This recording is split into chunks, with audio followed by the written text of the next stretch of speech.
barème Qualitel, moi j'ai été satisfait de pouvoir formaliser des éléments qu'on avait en tête, qu'après-guerre, après la Seconde Guerre mondiale, l'urgence n'était pas de produire des logements qualitatifs, mais de produire des logements tout court, qui permettaient d'accueillir les Français qui étaient tout simplement sur le bord des routes et qui n'avaient pas d'endroit où dormir.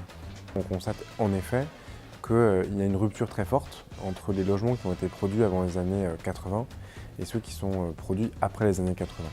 Cette rupture, elle s'explique assez naturellement par l'édification des premières normes qui, à partir de 1974, après le premier choc pétrolier, viennent contrôler l'efficacité énergétique. La première réglementation thermique date de 1974, la première généralisation et mise en place obligatoire des VMC, c'est 1982. Je crois que c'est d'abord dans le domaine de l'efficacité énergétique que notre groupe, mais que l'ensemble du territoire français, d'ailleurs l'ensemble des opérateurs nationaux, ont réalisé le plus grand progrès.